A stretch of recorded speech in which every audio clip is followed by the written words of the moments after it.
Hey y'all, today we're going to be making some stuffed bell peppers. So to start off with, we're going to go ahead and dice up one yellow onion.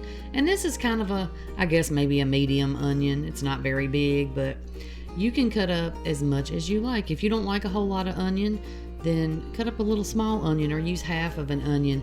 Or if you don't like onion at all, you don't have to put this in there. The good thing about stuffed bell peppers is you can really customize what you want inside your bell pepper. This is just the way that I like mine. So I started out by dicing up this onion, and I diced it up pretty small because, like I said, this is going in the meat in the inside of my bell pepper. So I didn't really want huge chunks of onion. So once I got my onion all diced up, I went ahead and got my bell peppers out. Now I had this red and orange bell pepper left over from when I had bought some, I don't know, a couple of days ago. And then I went to Sam's over the weekend and I went ahead and grabbed a big pack of the green bell peppers, and then I had used one of those too. So basically I'm just using what I had. Now a good little trick when you're doing stuffed bell pepper, if you have one that won't sit straight, just trim the bottom up a little bit, and then it will go ahead and sit straight for you. The problem with this little bell pepper is that once I did that and I cut the top off, there wasn't a whole lot of bell pepper left, but I kind of went with it and thought, well, maybe I'll use it, but I end up not using it, but y'all see that in a minute. So I just go ahead and cut the little white veins, ribs, whatever, out of my bell peppers. Remove the seeds, of course. And then on the tops that you cut off, just cut the colored part off of there, because we're going to chop that up to use inside of our stuffed bell peppers. So we're not wasting hardly any of these bell peppers.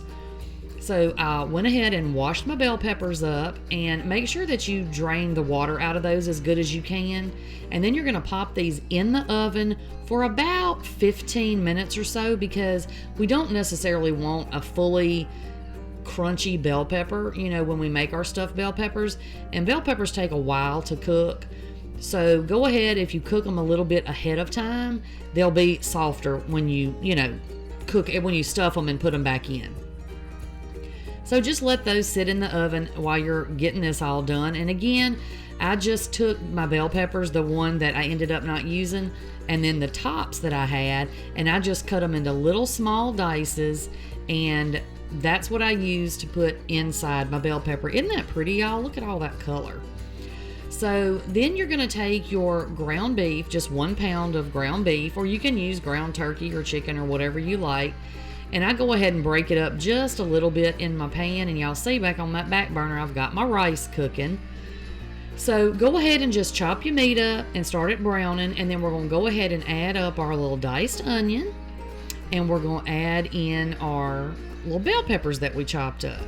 So get those all added in, and then we're going to cook these until, I cook mine until, of course, your meat is brown, and then your onion and your bell peppers are pretty soft. And that's another reason that it's good to chop these up into small pieces, y'all, because then they don't take so long to cook, when you're mixing them up in your meat like this, because you don't want a bunch of crunchy bell pepper and onion inside your bell pepper. So once I got my meat cooked and all drained, I went ahead and added 1 can of diced tomatoes. These are the little petite diced. And again, if you don't like tomato, or you don't want this much tomato, feel free to put as much or as little as you want inside yours. Again, this is just the way that I like it. This is just to give y'all an idea, and then you can kind of customize it how you want it. Then I go ahead and add about 1/2 of a can of just regular old tomato sauce. Now, if you have some spaghetti sauce or pizza sauce or something that's already seasoned, you can absolutely use that, but I didn't have any, so I went ahead and just went with a regular can of tomato sauce. So once I got my tomato sauce in there, I went ahead and added a little bit of garlic powder, some onion powder, of course. Y'all already knew that was going to go in there, but you just want to season this up. Season it however you like it, okay? Then I added just a little bit of parsley flakes, and y'all, I honestly don't know if parsley really does a whole lot except look pretty when you put it in stuff, because I never noticed the taste. But I put a little in there, and then I add a little bit of salt and a little bit of pepper, and then we're going to go ahead and just stir that up really, really good. and just get it mixed around to where everything's good and incorporated. Then, of course, I tasted it, because you know you got to taste what you cook, and I decided it needed a little Uncle Tony's in there, y'all. So I went ahead and added me a little bit of Creole seasoning in there. Again, you can use Tony's or Slap Your Mama or whatever kind of Creole seasoning you like, or if you don't like Creole seasoning, I think you're wrong, but that's okay. Don't put it in there. So just mix whenever you put your seasonings in, just mix it up really, really well.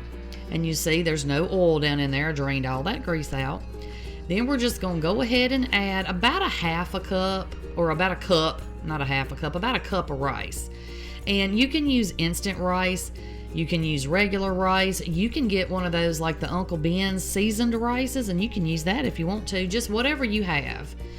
Or you could use brown rice, quinoa, whatever you want to put in your stuffed bell peppers, y'all. So you're just going to go ahead and mix this around really, really good. And we're going to let that cook down just a little bit. Then we're going to add some cheese. Now, I had grabbed this cheese at the Target when I was there, and I've never used their reduced fat cheese before. And it's good, y'all, but it is stringy. You're going to see in a minute. It is very melty when you put it inside something. So go ahead and just mix that around really, really well, because at this point, my fire's off. I'm just getting it, getting the cheese in there and getting it good and melted. And, if you don't like a lot of cheese, y'all, you don't have to put cheese in the middle of your bell pepper, but I like it in mine, so that's what I did. And like I said, you can see, look how stringy that cheese is, y'all. It is very, very cheesy. Look at this. My goodness gracious, that's some stringy cheese. So anyway, remember that half a can that we saved of that tomato sauce? Well, we're going to go ahead and put that in a bowl and season that up, just using the same seasonings that we put in our meat mixture. And the reason I did this, because you don't want a really good seasoned bell pepper and then the sauce you put on top to be bland. So again, if you have pizza sauce, spaghetti sauce, whatever, you can use that and it'll already be seasoned. But if you don't and you use tomato sauce, the half a can you don't put in your meat mixture, just season it up with those same seasonings so your pepper will have flavor, all the way through it. So now we take our little peppers out of the oven, and y'all, when you take those peppers out of the oven, they're gonna have some water in them. Dump that water out, because you don't want a whole lot of water in your pepper when you stuff it. You don't want it to be all liquidy and gross. So we're going to go ahead and just stuff these peppers. And I did 6 good sized peppers, and this meat mixture was enough to stuff all 6 of my peppers. So you see me fighting that cheese. Y'all, that was the stringiest cheese. Look at that. Look at that cheese. And now look, I'm complaining because it was hard to get into the peppers, but I was not complaining when I was eating them, because it sure was good. But just go ahead and you want to stuff all your peppers. And I go back and add a little to the first 2. You just want to get them full. Just use all your mixture up. So then we're going to take that tomato sauce that we seasoned up real good, and you're just going to put a little spoonful right over the top. And it gives it some flavor, gives your cheese something to sit on in a minute, and it keeps that like the rice that's at the top of your pepper, it keeps that from burning and getting hard and crunchy while it's in the oven, because you don't really want hard crunchy rice in your bell peppers. So we're just going to spread this out right over top of our little bell peppers. And a lot of people put this down in the bottom of their pan, and you can certainly do that if you want to. I was just trying to keep mine neat, y'all. So we're going to pop this back in the oven for about 10 or 15 minutes, let it cook.